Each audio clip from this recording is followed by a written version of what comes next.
you guys, this is Blacklist of the Abyss, and this is my review for Brynhildr in the Darkness, episode 13, aka Who Gives a Crap? Alright, listen, you guys.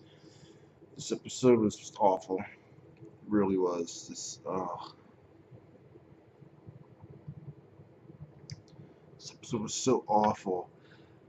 Like, usually when I have a review of this late, I'll at least mention, like, oh, sorry the review's up, like, it's because of this, and blah, blah, blah, blah, blah. No, I don't even feel like doing that this time, because this episode doesn't deserve it, because that's how bad it is. I didn't even watch the episode until today. I just finished watching it, like, 20 minutes ago, if that, alright? And it was just awful. Like, this episode was so bad that I don't know what it's like for the anime-only viewers, but as a manga reader, I watched this episode and I was so frustrated that I wanted to turn it off halfway through. As a matter of fact, it was earlier than that. It was like 6 minutes in. I already wanted to turn it off. All right, I had to force myself to finish the episode. That's just how bad it was. All right, there's half the stuff that happened in this episode didn't even happen in the manga. It's just anime original stuff. The stuff that did happen in the manga got changed so that it didn't happen the way it happened in the manga. There's like 1% of what happened in this episode is actually followed the manga. It was just stupid. I mean, you start off the episode with Neko and Kazumi knocking out Murakami, but the way it happened in the manga was that Neko brought Murakami somewhere. It was just the two of them, and then she knocked him out. Then her and Kazumi and Hatsuna left to go to the freaking place. All right. It's like that's not as big of a deal as some of this other stuff, like freaking Kotori ejecting herself and committing suicide. What?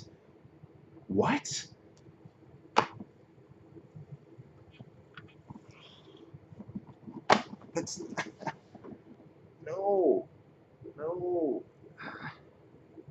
That was awful. That was that was awful. Kotori didn't commit freaking suicide. Alright, no, alright. What happened after that? Neko and Kazumi met up with Mako and Ichijiku, and Ichijiku left. Then Mako took out Kazumi, alright, and she knocks out Neko. That kind of followed the manga, not really, but kind of. Good enough, I guess, for this episode. Um, then Murakami wakes up.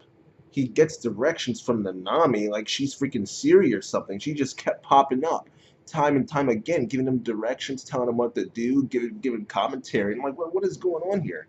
Like this didn't no. It's just so bad. And then Murakami, after Nanami gives him directions, he finds Kotori, and it's like no, this didn't no. Like this is like, and she's just talking to him this entire time. And I'm just sitting here thinking, like, did it take this long for Sari to melt? Did it take this long for um, all those other girls to melt? Pretty sure it didn't. All right, pretty sure. Taking quite a bit of time for Kotori to melt. All right, and I guess you could probably come up with the excuse, oh, it's because of the grande and blah blah blah.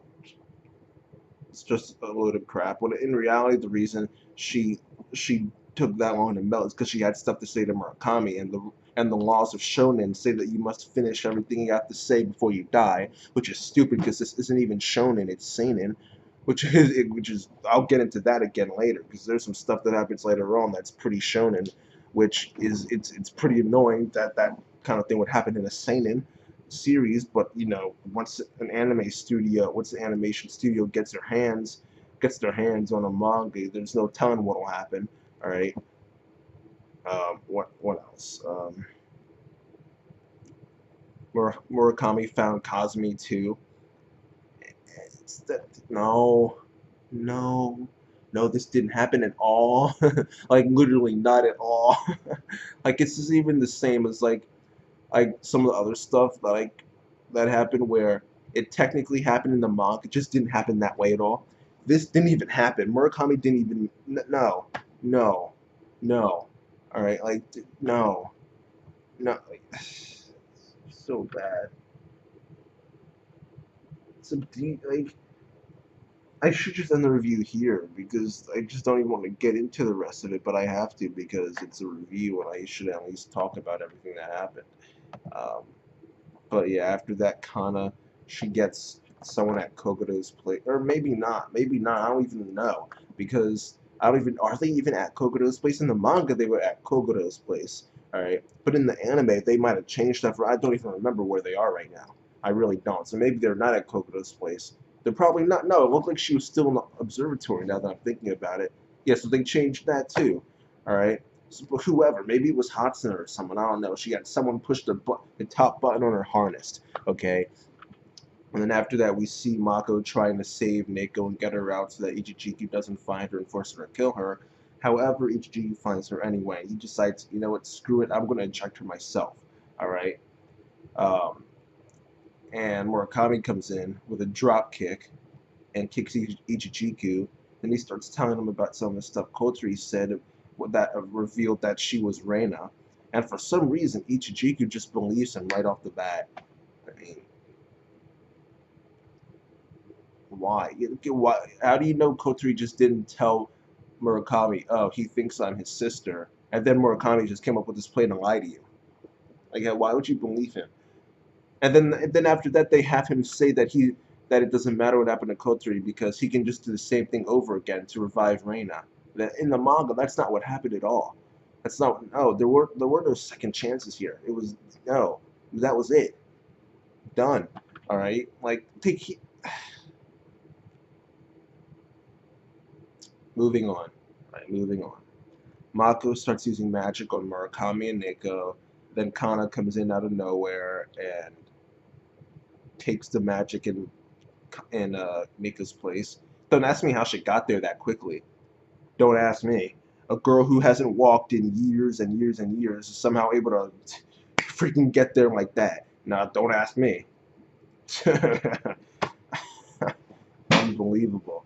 Unbelievable. And did they even show her legs? Like that's no, probably not. In the manga, this was done so much better. Like it was this epic thing. Like that's not even what she did. The situation was literally completely different. Literally completely different. All right, like it's, whatever. Again, moving on. All right, Neko pushes the button on the back of her harness. Um, she gets her memories back and power. She fights Mako. They're just shooting beams at each. Mako's just shooting beams at her. Like that's the shonen stuff here. It's like Dragon Ball Z. What happened to her actual magic? Why is she just shooting beams now like Kikako? All right, like no, it's no. All the magics that she can use, and they just have her shoot beams.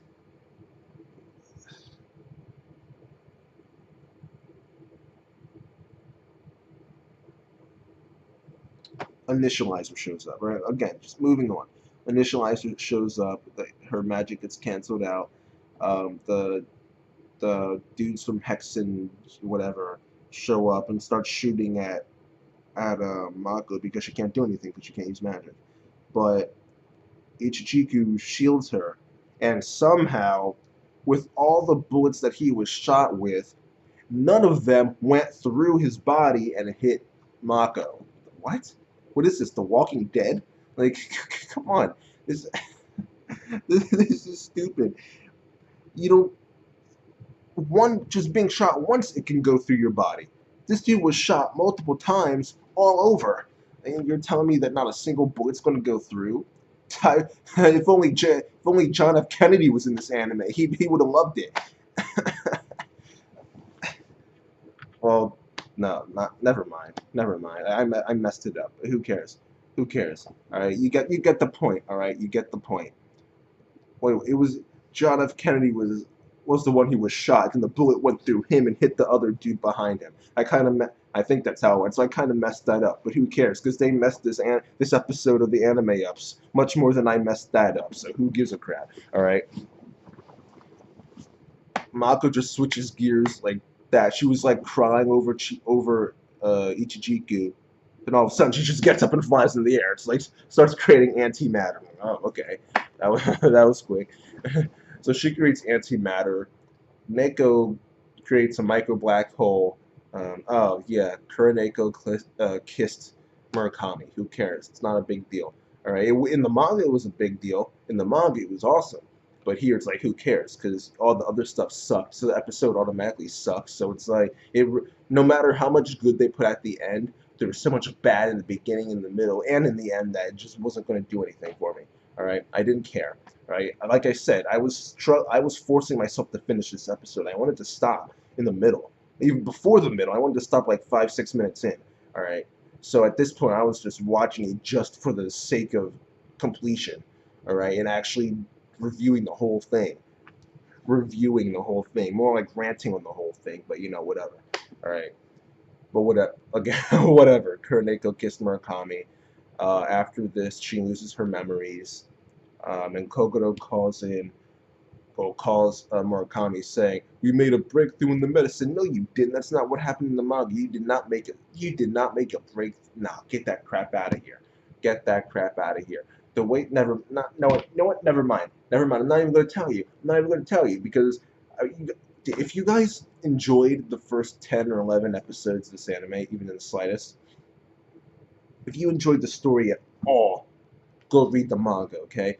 Remember when the Magi anime first aired and it was getting towards the end and people kept saying like, dude, this anime is not adapting it well at all. You have to read the manga. The manga is so much better. You just have to do it. You have to. You have to. You know how people, all the Magi manga readers were saying that? When I'm saying this to you because it's the exact same thing, right? The end of this adaptation is awful. It's awful. All right, they screwed everything up. They took out everything, and the few things they didn't take out, they changed completely. All right, you have to read the manga. You might as well read it from chapter 1. You might as well.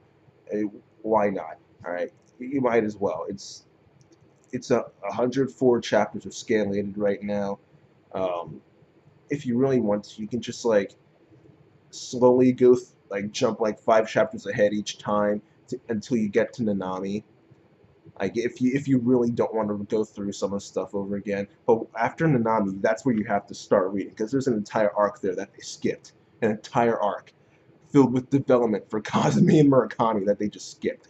All right, so there's a ton of stuff that you have to read the manga. You have to. You have to. I'm not even recommending it to you. I'm just telling you. Like, you have to read the manga.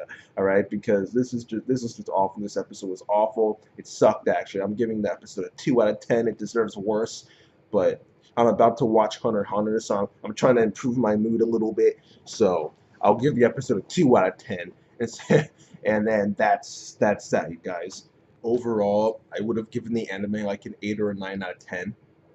But the ending was so screwed up. It's dropped down to at the highest to 6.5 out of 10 at the highest. So that's how screwed up this was. All right.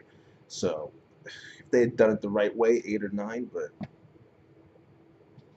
no, 6.5. That's the highest I can. That's the highest I can give it. All right. I could give it a lower grade, but like I said before, Hunter x Hunter coming up. I'm trying to improve my mood. So yeah. Let me just get this over with. I just want to be done with this anime, put it in the past, forget I even did it. I don't want a second season because they'll just screw that up too. Alright? That's it, you guys. Episode gets a 2 out of 10. Season as a whole, the show as a whole gets a 6.5 out of 10, and that's that, you guys. Rate, comment, subscribe, and read the manga.